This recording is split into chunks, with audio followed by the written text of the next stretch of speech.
Saya merindukan sebenarnya malam ini adalah kita hari ini workshop. Arti kata workshop itu berarti ya ada ada materi dan kemudian ada praktek. Jadi berharap sore ini saya bisa rangkum semua maksud khotbah hari ini di sesi kedua. Jadi biasanya kalau saya khotbah sulit buat saya berkata tidak. Saya suka memperjelas yang mengulangi ya, karena sore ibadahnya juga orangnya pasti beda. Kalau tidak keberatan saya boleh lihat enggak berapa yang hadir pagi tadi, boleh lambaikan tangan. Nah memang tidak banyak. Ketika Anda yang hadir pagi tadi memang punya niat atau kerinduan ikut online, bukan tidak boleh, boleh saja ikut pengetahuan, tapi workshop berbeda ya, workshop itu berbeda, pertemuan itu berbeda dengan kita virtual. Jadi malam ini saya memang lebih punya atensinya itu adalah kita mau mengadakan suatu praktek. Ya, shalom dulu untuk semuanya, semua pastikan dalam keadaan baik, tetap tingkatkan iman, berbagi kasih dalam Kristus. Buat Bapak Ibu yang tidak hadir, yang online juga ya, untuk bergabung dengan kami di sini dimanapun Anda berada, pastikan Bapak Ibu semua di dalam pemeliharaan Tuhan. Ikuti acara ini dengan seksama ya. Nah, pertanyaan saya begini Pak Bu, seberapa Anda yang ingin kehidupannya lebih baik? Pertanyaan saya, seberapa Anda yang berkeinginan kehidupannya lebih baik? Tuhan catat tangan yang terangkat. Hamba tak ngerti mereka, tapi Tuhan yang ngerti. Catat saja Tuhan. Ya, atau kalau angkat tangan kan berarti Tuhan catat semuanya. Jikalau kita ingin kehidupan kita berubah, tahu enggak Pak Bu, apa yang harus diubah dulu? Yaitu hidupnya. Enggak ada kata lain. Ada begitu banyak orang ingin kehidupannya berubah. Kehidupan rumah tangga, kehidupan sosial, kehidupan ekonomi. Sejalan dengan fungsi ya. Posisi dan fungsinya. Pengen jauh lebih baik. Itu manusiawi dan memang Tuhan menghendaki kita selalu ada perubahan. Ya, jadi jangan berharap bahwa dunia ini enggak berubah. Ya, jadi kehidupan tidak ada yang kekal. Yang kekal itu adalah perubahannya. Ya akan selalu berubah gitu loh ya. Jadi jangan takut mengalami perubahan. Kalau biasanya hadir, kita bisa bikin acara yang mungkin sesuka kita, ya sekarang mungkin tidak bisa. Lalu ada sebagian pengen kembali lagi yuk ke kemarin. Ya nggak salah kalau kita pengen seperti itu. Tetapi pertanyaannya kalau enggak gimana? Kan seperti itu kan. Nah jadi jangan takut namanya perubahan. Justru dengan perubahan itu kalau kita bisa mengenai, itulah membawa kita proses kepada suatu peningkatan kehidupan maksud saya. Nah kalau kita mengerti.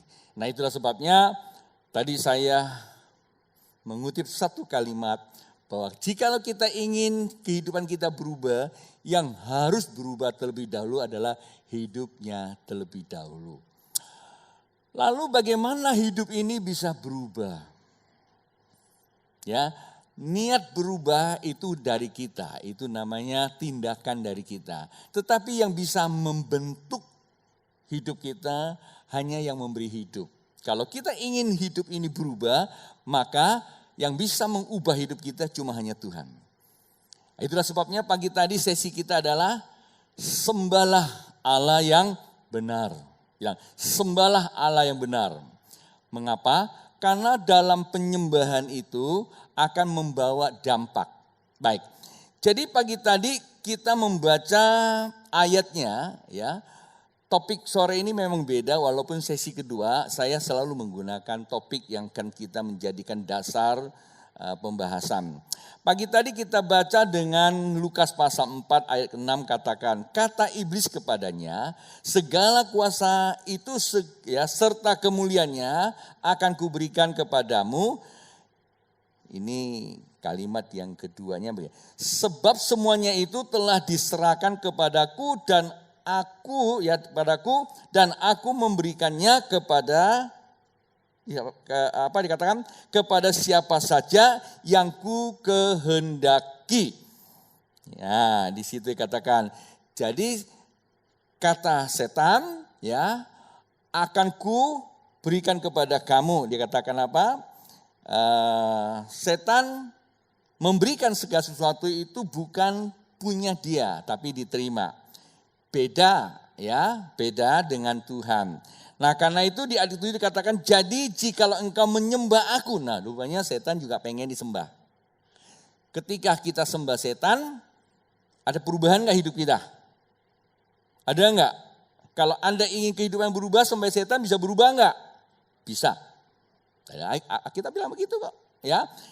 Jadi semuanya kemuliaan akan kuberikan kepadamu, dia katakan. Sebab semua itu telah diserahkan kepadaku dan aku memberikannya kepada siapa saja yang ku kehendaki. Jadi, itu jelas, jikalau engkau menyembah aku, seluruhnya itu akan menjadi apa? Milikmu. Bilang apa? Untung gak bilang amin. Wow, seluruhnya jadi milik kita. Nah, Pak Bu, ya, kalau hidup kita semua hanya bergantung kepada apa yang menjadi keinginan kita, ya, makanan, ya, pangan, ya, sandang dan papan, ini istilahnya. Kalau itu yang menjadi fokus kita, Pak Bu, setan juga bisa berikan itu kepada kita. Terkadang tanpa kita sadari, kita ini terjebak kepada ya keinginan kita yang keliru sehingga kita bukan lagi datang kepada Tuhan tapi kita datang kepada setan. Kalau kita ukur dengan keberhasilan, buktinya saya ikut si A, sekarang saya punya ini. Buktinya saya ikut si B, saya bisa hidup seperti ini. Pernah nggak Bapak Ibu dengar komentar seperti itu? Ya banyak. Bisa nggak? Bisa. Nah beda. Mengapa pagi tadi kita menunjukkan kepada siapa kita menyembah? Kita harus menyembah kepada Allah yang benar. Nah perbedaannya apa? Perbedaannya di ayat 8 dikatakan, tetapi Yesus berkata kepadanya, ada tertulis, engkau harus menyembah apa? Menyembah Tuhan Allahmu. Dan hanya kepada Dia sajalah engkau berbakti.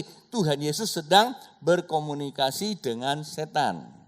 Kenapa setan pada saat itu sedang mau menjebak Tuhan Yesus? Saya enggak mau ngupas kembali lagi tentang siapa itu Tuhan Yesus. Pagi tadi sudah cukup, walaupun enggak detail banget, tapi walaupun juga ada yang bertanya, masa sih Tuhan Yesus itu berdosa? Ya udah, enggak usah cerita lagi lah ya.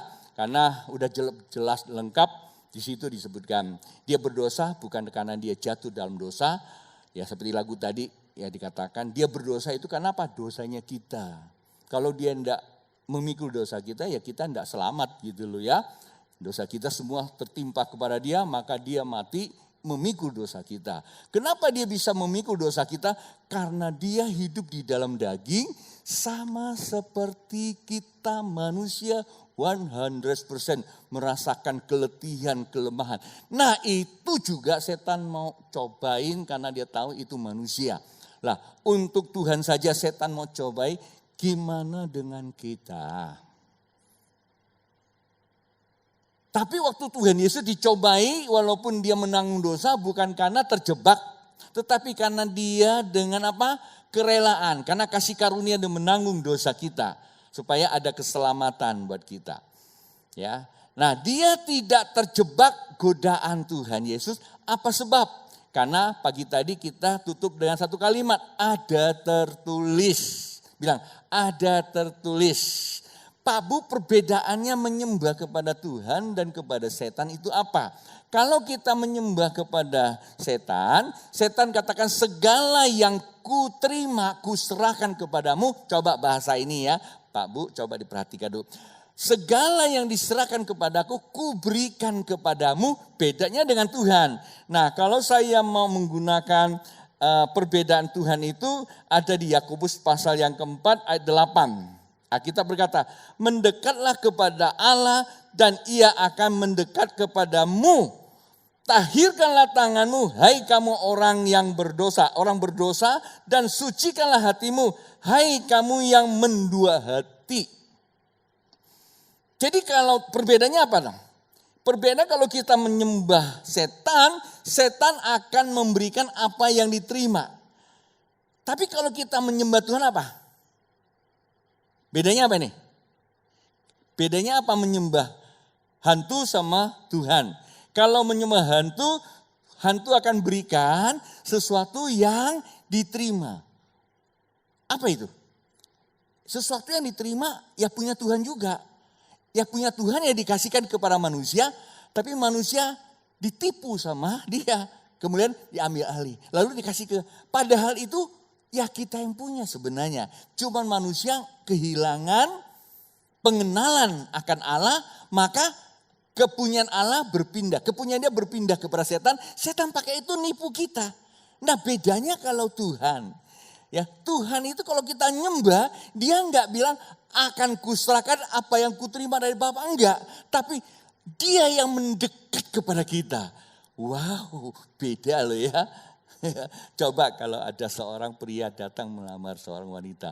Kalau kau nikah dengan aku akan kasih semua hartaku kepadamu, mau enggak? Ya pernah nonton film One Night with the King, satu malam bersama raja. Waktu Esther ditanya, apa yang kau inginkan dari aku?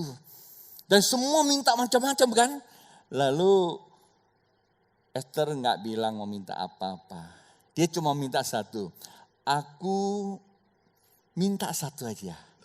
Punya tempat di hati raja. Luar biasa. Jadi kalau ada seorang wanita datang kepada kita, kalau kamu mau nikahin saya, ya mau sama saya akan kasih semua kecantikanku kepadamu.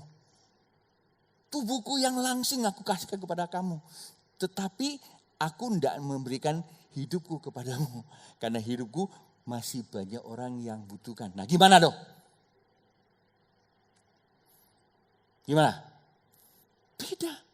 Kalau Yesus itu katakan, kalau kau nyembah aku akan mendekat kepadamu. Artinya apa? Kita menjadi satu tubuh. Itu yang dikatakan yada. Persetubuhan. Terjadilah sebuah instalasi kembali. Sehingga terjadilah pagi tadi saya singgung itu namanya imago Dei. Terjadilah suatu namanya apa? Pertukaran image. Jadi ego personality kita atau gambar diri kita berubah menjadi gambarnya Allah di dalam diri kita. Kita gak menyadari sebenarnya. Tapi waktu kita lagi jalan, pribadi kita bukan. Walaupun ini Tony, walaupun ini Gideon. Tapi sesungguhnya di dalam seluruh keberadaan dia, energinya, urapannya yang bekerja bukan Gideon tetapi yaitu Kristus.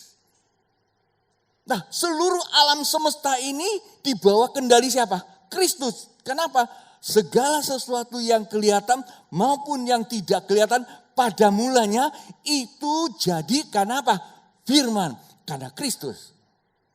Loh, energi itu ada di dalam diri kita. Anda bayangkan, begitu kita hadir, dia bilang apa? Wih, ini Tuhan saya. Tuhan, kemana engkau pergi? Aku akan ikut kamu. Wow, ngerti gak maksud saya? Pak Bu, ini inti kata perubahan hidup untuk mengubah kehidupan. Ini loh inti kata penyembahan. Nah karena itu ayat itu penting sekali. Ada tertulis. Kenapa tertulis? Kalau tidak tertulis Pak Bu, sore ini kita akan merenungkan. Topiknya ada engkau harus menyembah Tuhan. Engkau harus menyembah Tuhan. Sama-sama. Engkau harus menyembah Tuhan. Topik kita. Nah, ada beberapa ayat. Mazmur pasal yang ke-42, Mazmur pasal 42 sama kayak nyanyian tadi itu. Lagu kedua sebelum terakhir itu lagu, nanti kita nyanyi ulang untuk kita ngadakan namanya praktek. Ya. Judulnya apa sih lagu tadi tuh? Kedua sebelum selesai itu lagu ya. Ingat-ingat aja. Nah, Mazmur 42:3, jiwaku haus kepada Allah. Perhatikan, jiwaku haus kepada Allah yang hidup. Ini pertanyaan Daudnya agak sedikit mengganggu konsentrasi atau pikiran. Bilakah aku boleh datang melihat Allah? Dan ini yang ada dalam mindsetnya Daud, akibatnya membuat jiwanya gundah gulana. Itu yang pertama. Kenapa? Karena mindsetnya, pikirannya, perasaannya beranggapannya kemana Tuhan itu sesungguhnya. Dan ini pernah dialami oleh Abraham. Takut istrinya diambil orang. Abraham itu bapak beriman loh. Saya punya iman tidak sebesar bapak Abraham. Tapi saya yang tidak pernah bilang sama orang istri saya itu bukan istri saya, belum pernah. Ya, terkadang ada orang kalau di luar, kamu udah punya istri belum? Saya masih bujangan. Ya. Jadi Abraham pernah bilang begitu sama Abimelek gitu, ya. Dia bilang itu bukan istriku, itu adalah saudaraku. Terus akhirnya sampailah itu terjadi, dia bilang apa? Aku pikir, aku pikir pikiran perasaannya Tuhan tidak ada. Karena pikir Tuhan gak ada, perasaannya gimana? Takut. Karena takut terancam, takut mati, ya sudah. Istriku yang dikorbankan aja, yang penting aku selamat, kira-kira seperti itu. Dan itu terjadi di Alkitab. Nah, Daud juga pernah berkata seperti itu. Akibatnya apa? Jiwanya haus.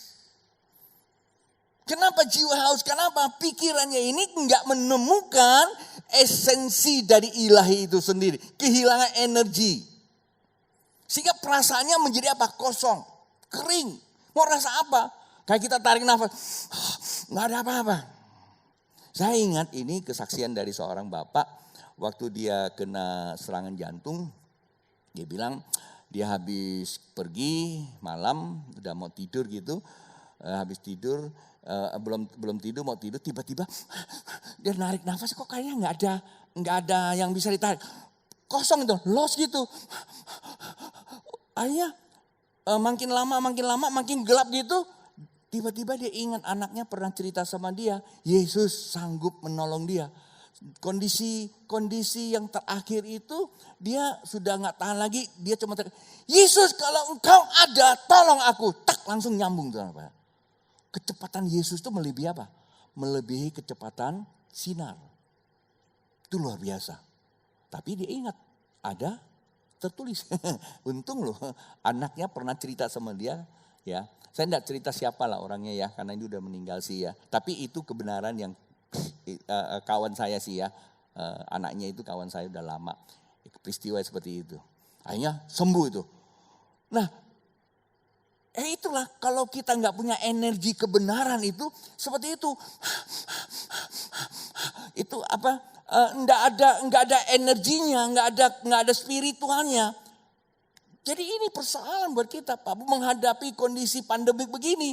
Kelihatannya Kristen, kelihatannya haleluya. Bahkan kalau di utara ditanya siapa kamu? Kristen. Agak lebih keren lagi, Kristen. Tapi lagi ngapain? Ya belum aman. Kalau Anda belum aman ya memang seperti itu. Ya, buat orang percaya selalu ada aman. Tetapi kita perlu memaknai kata aman itu gimana. Oke? Nah, saya akan teruskan lagi. Nah, Pak Bu, kenapa akibatnya di sini nih ayat yang keempatnya. Air mataku menjadi makananku siang dan malam.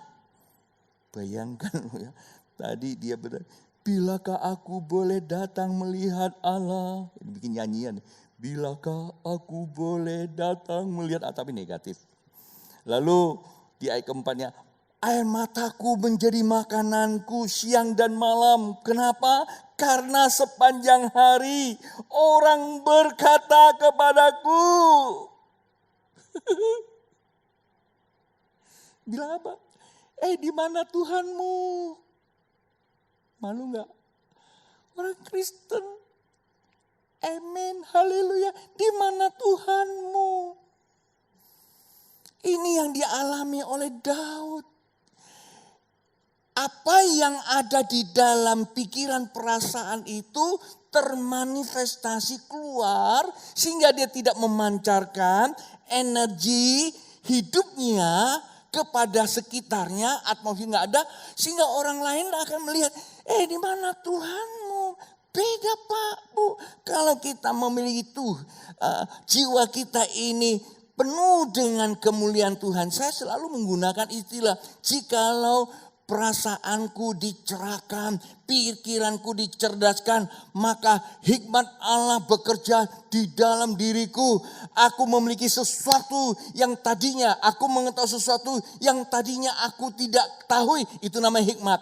Kemudian aku bisa mengerjakan sesuatu yang tadinya aku tidak bisa mengerjakan. Tahukah Anda, sekitar kita walaupun dia enggak kenal Tuhan, dia akan bilang apa? Ini orang punya Yesus loh. Saya punya satu murid yang saya didik. Dia punya kapal, dia panggil tenaga ahli dari Singapura. Itu bayar pakai zaman. Dan itu kapal selalu ngalami persoalan. Nggak bisa selesai. Bongkar sana, itu tenaga ahlinya.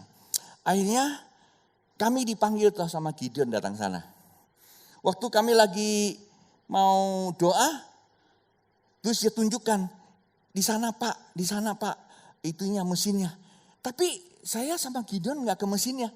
Tiba-tiba Tuhan suruh ke depan. Habis itu kami udah doakan depan, saya bilang, di sini ada yang mati loh ya. Iya katanya, kenapa? Kena strum. Ada yang mati kena strum. Kenapa? Saya tidak mau cerita nakut-nakutin dia. Walaupun saya tahu apa yang terjadi gitu. Nah oke, kita berdoa, urapi minyak, ya udah minyak. Lalu apakah mesin itu tiba-tiba nyala? Enggak. Lalu yang punyanya, bukan insinyur, yang punyanya itu lagi duduk, tiba-tiba teringat sama dia. Dia minta tenaga teknisnya, bongkar mesinnya, masih baru. Bongkar, udah dibongkar ngapain? Diambil hair dryer, lalu disemprot pakai hair dryer. Padahal sebelumnya udah disemprot dengan vacuum cleaner, pressure tinggi, nggak bisa menolong. Tapi dia pakai hair dryer. Apa sebab?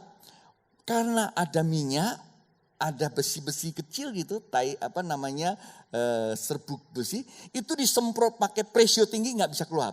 Tapi begitu pakai hair dryer panas, kering, dia terbang sendiri. Dipasang lagi mesinnya begitu setting, jalannya halus, tidak ada apa-apa lagi, dia bisa jalan.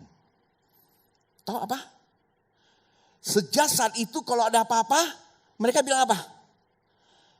Panggil Pak Pendeta. Doakan.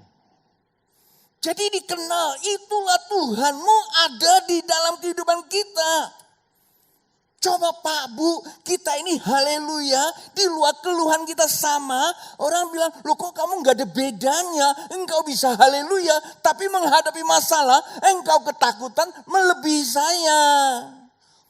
Apalagi kalau disuruh ibadah gak mau, tetapi keluyuran mau. Nah itu lagi, wow, bukan jadi kesaksian, memalukan. Kan bahasa ini gak enak kan, betul gak? Berapa banyak Pak Bu? Anda pikir Pak Pendeta minta semua hadir gereja? Enggak, cuman beritahu di mana imagodenya, gambar pribadi Kristus. Apa sebab? Ya, kita teruskan. Saya mempunyai catatan begini Pak Bu. Catatan saya, kenapa Daud berkata jiwaku haus kepada Allah? Karena memang pikiran perasaannya tidak memiliki energi kebenaran. Apa sebab? Karena hatinya tidak memiliki firman. Ini pendapat saya dalam konteks ini. Ya. Kenapa? Karena Tuhan Yesus kata, ada tertulis. Nah, jikalau kita tidak ada firman tertulis di dalam hati kita, kita menghadapi persoalan, kita tidak punya pikiran kebenaran itu. Nah, itulah sebabnya di ayat kelima berkata begini nih. Ini jawabannya Pak Bu. Mazmur pasal ke-42 ayat 5. Inilah yang ku hendak, ya. Inilah yang hendak ku ingat. Inilah yang hendak ku ingat.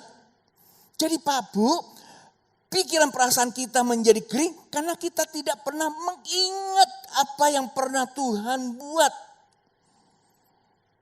Saya tidak mengatakan kita nggak punya pengalaman. Saya juga tidak pernah mengatakan Anda nggak punya firman. Tapi yang saya mau katakan terlalu banyak godaan kehidupan yang kita guluti dan kita tekuni sehingga menggeser kebenaran itu di dalam diri kita. Ketika kita menghadapi masalah yang muncul di permukaannya hanya masalah, bukan perbuatan Tuhan yang pernah terjadi di dalam dirimu. Pagi tadi kita mulai dengan satu simulasi meditasi cinta. Itu sebagai metafora saja ya, sebagai analoginya. Ya, kalau Anda ingin pernikahanmu dalam konteks selalu terbangun baik, ya harus ada namanya meditasi cinta. Apa maksud saya? Bayangkan surat cinta yang pertama kamu terima. Surat cinta mungkin sekarang nggak ada, lagu cinta. Lagu cinta tidak ada, ya Facebook cinta, apa sajalah yang membuat kamu itu sampai terikat hatimu itu. Nah, Pak Bu, itu tidak pernah hilang, itu energi. Gak akan pernah bisa hilang, ada di dalam memori hati kita. Kalau Anda nikah sudah 10 tahun, 20 tahun, 30 tahun, Anda sudah kehilangan energi ya, oksitosinnya sudah gak bekerja lagi, kasih gak bekerja, hanya secara rutinitas saja. Nah, ini masalah ya, masalah.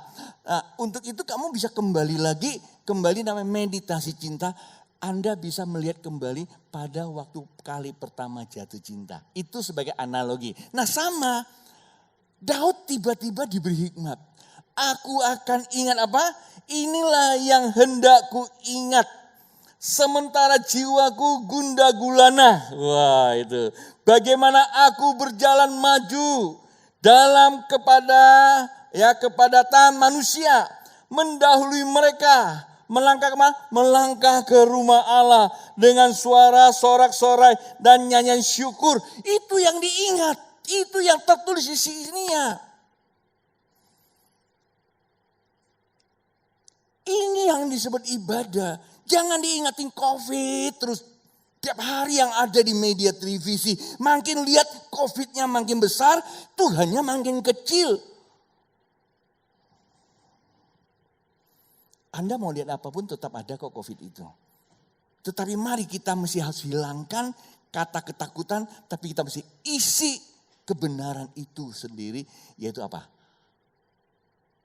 Perbuatan Tuhan yang pernah ada di dalam diri kita. Itu yang pertama. Bisa menaikkan tensi jiwa kita. Yang terakhir, yang kedua, ayat ke-6. Mengapa engkau tertekan hai jiwaku dan gelisah di dalam diriku? Waduh, jiwanya. Maka berharaplah kepada Allah. Apa? Sebab aku akan bersyukur lagi kepadanya, penolongku, Allahku. Haleluya.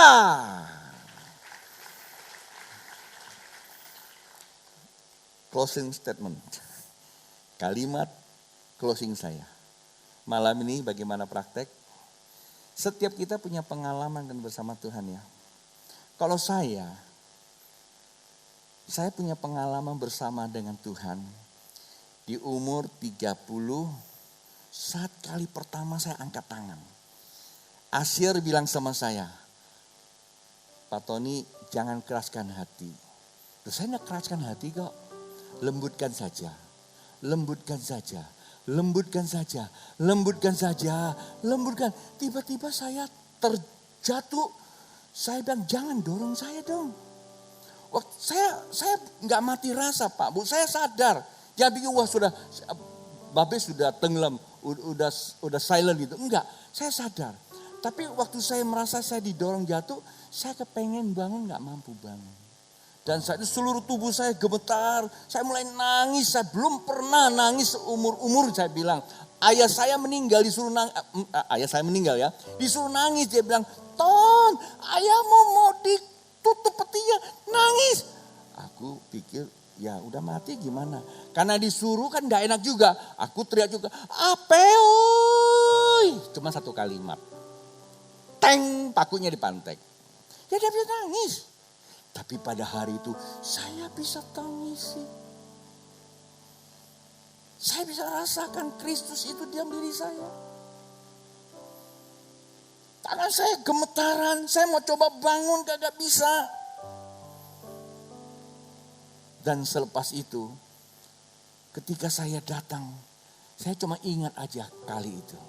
Sampai hari ini berlalu, sudah sekolah teologi, berbagai ilmu saya tekuni.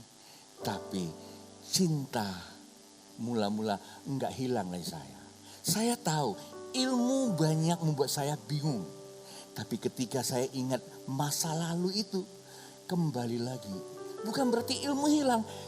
Energi cinta itu mengurapi ilmu ini menjadi peningkatan. Maka akurasi di dalam menyampaikannya. Artikulasinya jelas tidak keluar dari firman Tuhan. Itu bicara teologi. Jadi setiap kita kan punya pengalaman. Loh saya belum punya pengalaman Tuhan. Ya udah kalau gak punya pengalaman kembali pada Alkitab. Bahwa Tuhan Yesus mati untuk kamu. Bayangkan dia mati di atas kayu salib. Tapi kalau Anda punya pengalaman cinta mula-mula. Istilah kitab kasih mula-mula. Bayangkan kapan itu terjadi. Anda mulai masuk ke wilayah itu. Pikirkan. Karena itu ada di dalam hatimu. Niat kamu itu ingin terjadi lagi. Hasrat kamu itu begitu mengebu-ngebu. Maka Anda mulai pikirkan. Memang kejadiannya 10 tahun. Memang sih kejadian 20 tahun. Memang sih kejadian mungkin 30 tahun atau 40 tahun. No problem. Firman Tuhan tidak pernah kenal waktu. Firman Tuhan tidak di dalam waktu. Waktu di dalam firman Tuhan. Jangan oh itu kuno gak bisa. Yang kuno kitanya. Dulu belum botak sekarang udah botak. Wah kitanya. Tapi firman Tuhan enggak botak. Tetap sama. Itu yang pertama. Kedua. The power of feeling. Perasaan juga gak kenal waktu. Kalau diisi yang kemarin. Kita bisa merasakan kemarin. Cinta gak kenal waktu Pak Bu. Ketika kita tarik energi masa lalu masuk ke dalam hati kita. Kita merasakannya. Dia yang mengkondisikan apa? Pikiran perasaan. Dan pikiran perasaan akan mengkondisikan apa? Seluruh gerak tubuh kita. Kalau workshop ini biasanya memang kami bagi menjadi beberapa sesi ada tanya jawab. Saya tahu khotbah ini tidak terlalu pas untuk hari Minggu. Tapi saya juga harus berkata, hari-hari ini khotbah ini diperlukan. Kita perlu format Pak Bu. Kita lari terlalu jauh. Kita lari dengan ketakutan. Kita menjadi orang Kristen yang tidak bermakna. Bukan orang Kristen yang menjadi batu, tapi jadi batu sandungan. Mari bangkit berdiri. Lagu tadi itu dinyanyikan. Saya cuma ajak Bapak Ibu waktu nyanyi.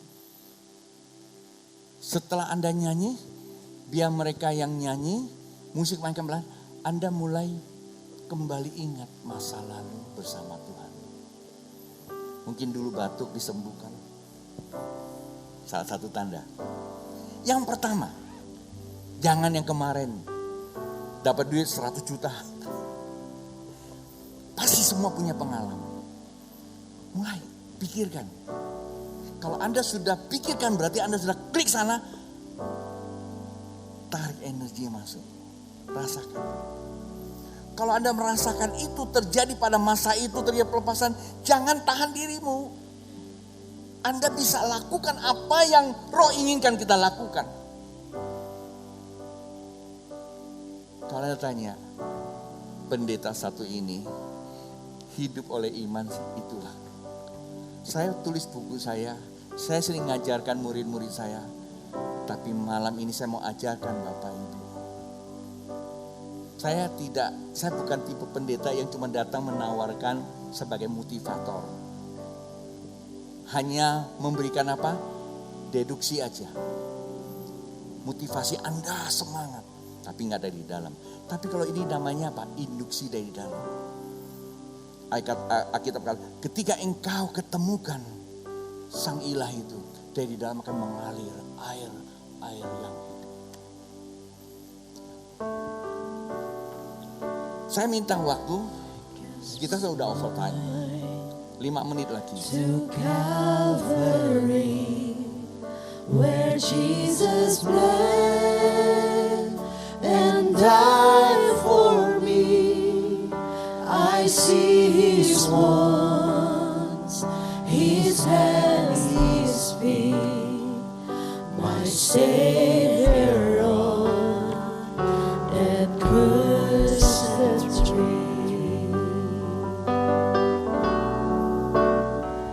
His body bows and drenched in tears, they lay Him down in Joseph's tomb.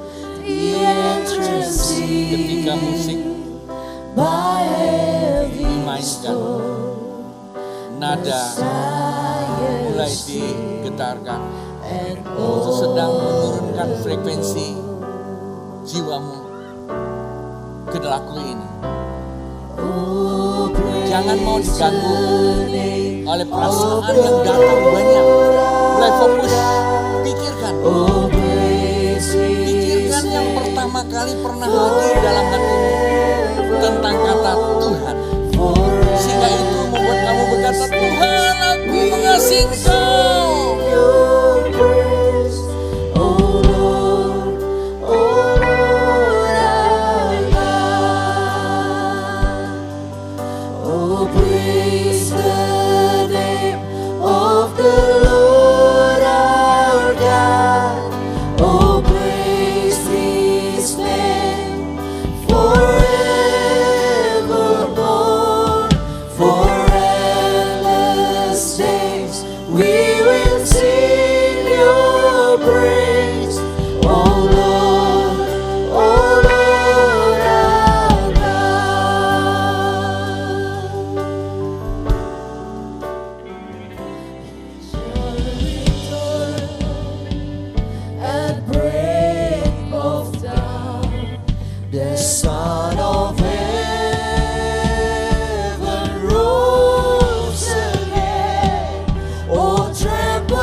Tenangkan jiwamu,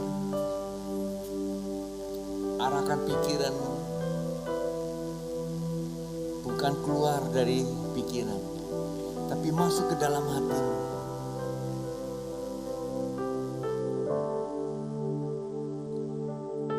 Kapan kamu ketemu Tuhan?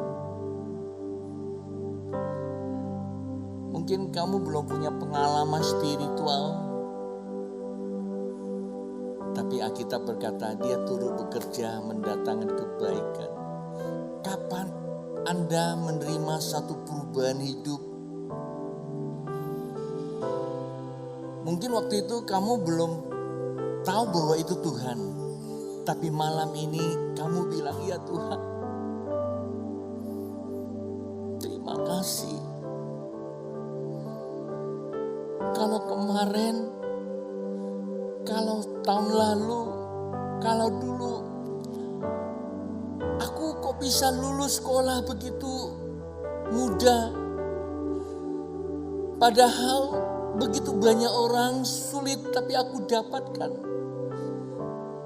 Aku sadar itu karena Engkau. Mulai berdamai pada Tuhan dan berdamai pada dirimu. Supaya tidak ada penolakan di dalam batinmu. Kalau engkau pernah mendapat sesuatu yang baik dulu, kau tidak pernah mengakui itu dari Tuhan. Kau merasa kamu yang punya, menjadi egois. Padahal Alkitab katakan bahwa Tuhan turut bekerja mendatangkan kebaikan. Dan itu sesuatu yang baik, yang pernah kau dapat dari Tuhan. Tapi hari ini apa yang kau dapatkan justru mengecewakan kamu. Dan itu yang membuat jiwa kamu mulai kering. Bilang sama Tuhan,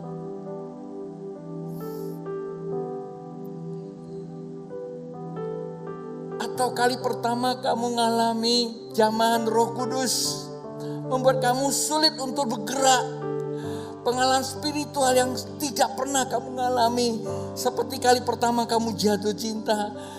Ingat kembali, mulai rasakan energi itu. Mulai ucap syukur, Tuhan terima kasih.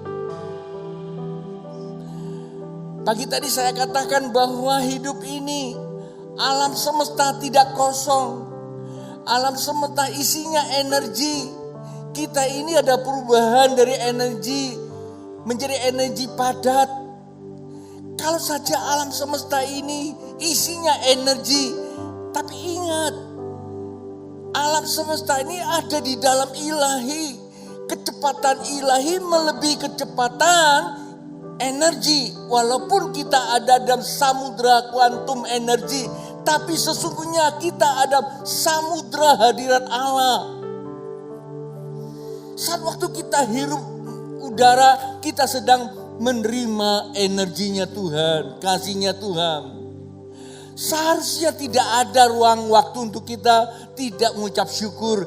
Daud berkata, aku hendak mengucap syukur karena pertolongan Tuhan tepat pada waktunya. Pak, Bu, jikalau malam ini Anda semua bisa mengerti apa yang saya sampaikan dan mau mempraktekkan kembali dalam hidupmu.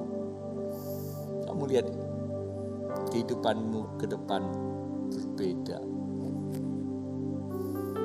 Kecerdasan kamu mencernakan persoalan, tidak menggunakan emosi yang negatif, tapi emosi yang positif.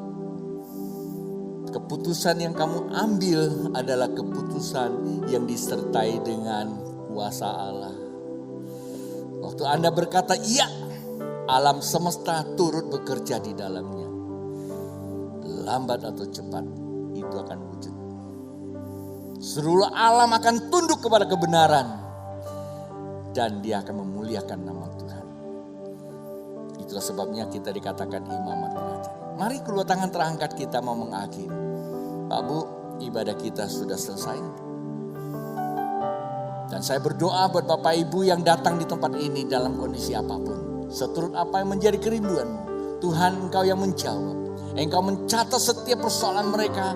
Tuhan yang menjawab semuanya. pergumulan mereka. Yang sakit ada kesembuhan, yang sedih ada penghiburan. Persoalan rumah tangga ada campur tangan di dalamnya. Usaha pekerjaan Tuhan telah membukakan jalannya. Ketika mereka memberikan persembahan, Tuhan mengurapi dan Tuhan memberkati setiap rupiah yang dikeluarkan sesuai dengan hati mereka. Dan demikian kami memberkati bangsa kami Indonesia, presiden, wakil presiden, serta keluarganya, para menteri, semua jajarannya ke dalam tangan Tuhan kami serahkan. Kami mintakan hikmatkan kebijakan dari surga menguasai bangsa kami. Pemerintah daerah kami serahkan dalam tangan Tuhan. Dan para tenaga medis yang sedang bertugas di rumah sakit maupun klinik puskesmas, Tuhan serta dalam mereka. Terima kasih ya Bapak, kami memberkati gereja-gereja Tuhan, saudara-saudara kami.